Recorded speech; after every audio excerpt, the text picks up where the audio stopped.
अरे मेरे भारत के 85 मूल निवासी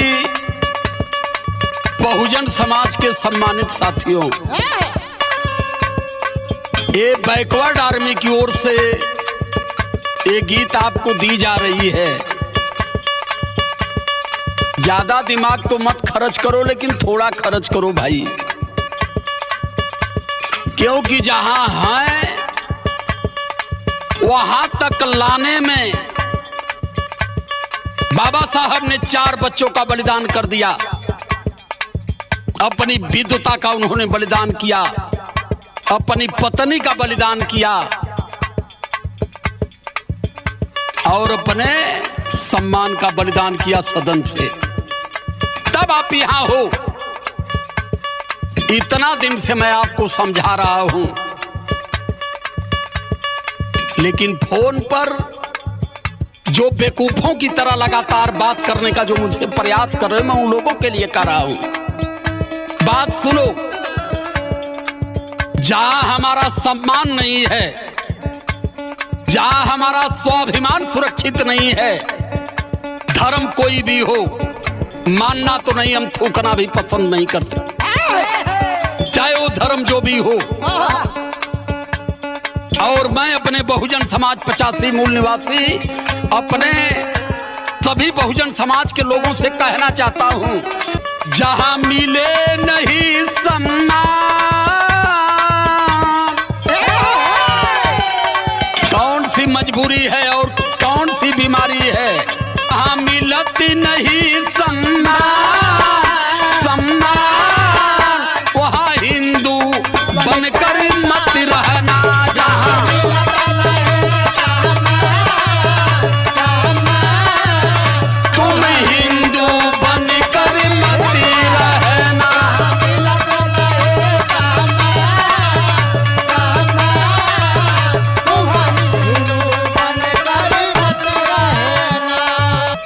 एकदम छोटा उदाहरण, घड़ा छूने वाला भी हिंदू, घड़ा रखने वाला भी हिंदू।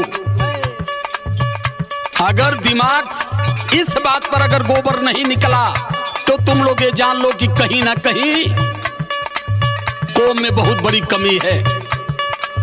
घड़ा छूने वाला भी हिंदू, घड़ा रखने वाला भी हिंदू, पानी पीने वाला भी हिंदू और पानी पीने से विरोध करने वाला भी हिंदू, मारने वाला भी हिंदू और मरने वाला हिंदू। ऐसे हिंदुत्व पर थूकना भी हम पसंद नहीं करते हैं। ये हिंदुत्व जिसे ढोना है उसे मुबारक हो, लेकिन हमारा बहुजन समाज अब हिंदू बनकर के नहीं रहेगा। ये बहुजन समाज धर्म की शरण में चलेगा, अब ये धर्म को मानने वाला नहीं है।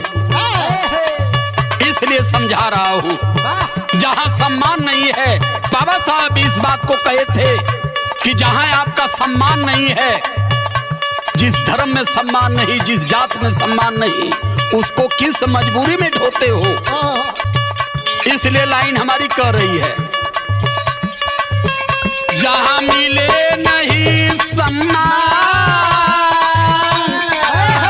जहां मिले नहीं सम्मान, सम्मान तुम हिंदू बनकर मत रहना।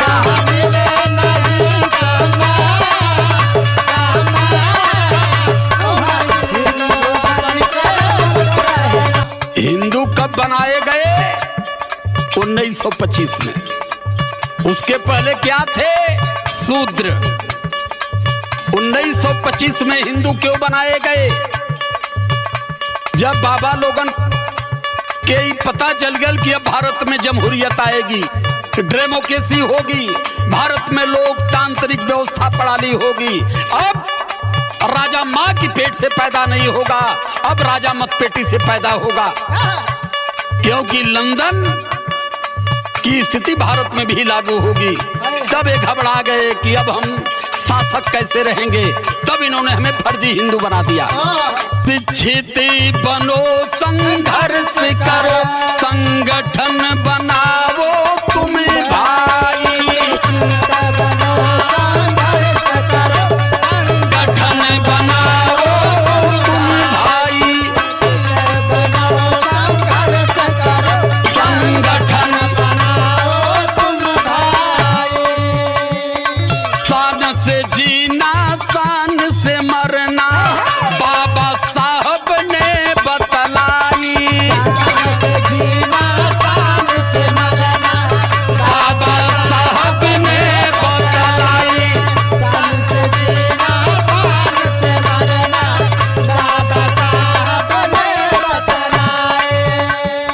लिख लो होई कल्याण,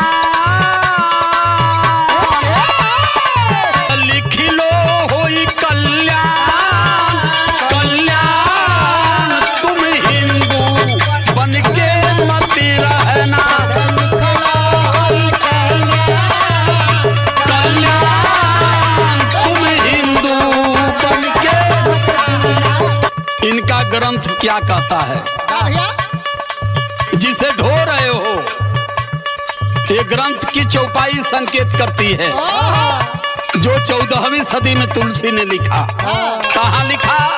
काशी घाट पर। और संत गुरु रविदास जब नटोला पकड़कर फेंके तो भाग के चित्रकूट गया। वो लिखता है, क्या लिखा? ढोल गंवारी शूद्र पशु नारी,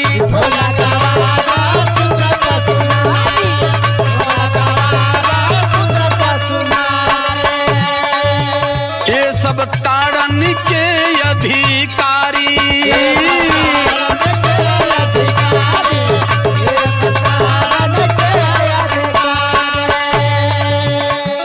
भारत के 85 बहुजन समाज के लोगों, ये अवधी भाषा है। ध्यान भी रहे कि ताड़ने का मतलब क्या है। ताड़ने का मतलब मारना नहीं है। तुलसीदास जी ने संकेत कर दिया, शूद्र गंवार ढोल पसनारी। ये जौन शूद्र समाज हो और नारी, इनको ताड़ो। ताड़ो का मतलब कि इन पर ध्यान दो कायदे से। ये क्या कर रहे हैं, कहाँ जा रहे हैं, क्या खा रहे हैं, कहीं ये विद्वान बनने का तो प्रयास नहीं कर रहे हैं।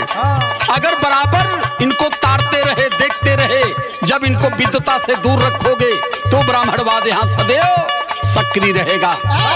तो ताड़ने का मतलब उन्होंने कहा कि इन पर बराबर ध्यान दो।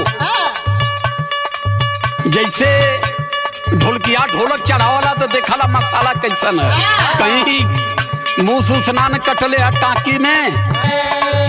लिखा तुलसी ने यही बयान, बयान तुम हिंदू बनकर मत रहना।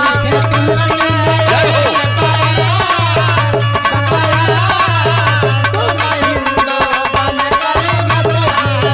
लिखा तुलसी ने यही, जय हो।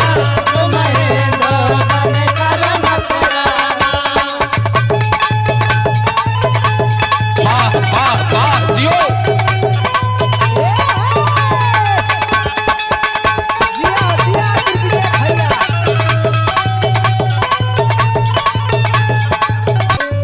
और इसी में तुलसीदास के जो आजा थे मनु महाराज, उन्होंने क्या संकेत किया? स्त्री शूद्रो न धियताम, शूद्रो न धियताम,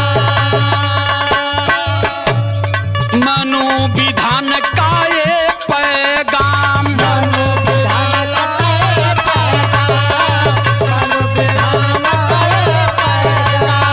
मनुस्मृति में मनु महाराज ने लिख दिया कि स्त्री शूद्रो न धियताम, मने शूद्रों पर और स्त्रियों पर विशेष ध्यान देते रहना, इन्हें ताड़ते रहना। कभी भी ऐसा न हो कि तुम्हारा ध्यान बहक जाए, सब शिक्षित हो जा, तुम्हारा ध्यान बहक जाए, इनका सम्मान न बढ़ जा। इसलिए मनुस्मृति के अनुसार शिक्षा से दूर रखो, सम्मान से दूर रखो, अच्छे भोजन से दूर रखो, और जितना इनकी प्रताड़ना हो सके उतना करो ताकि ये बराबर दबे रहें। इसलिए कहना है, ये तो जानत सकल जहान,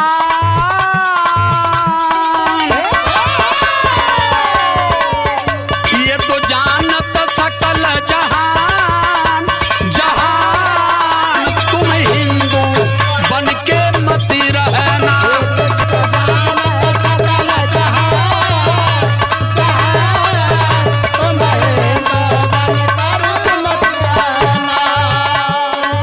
इसलिए अपने इस बैकवर्ड आर्मी की ओर से अपने सभी 85% के सम्मानित बहुजन समाज के लोगों को कहना चाहता हूं, अपील करता हूं। क्या है? संघर्ष करो तुम भी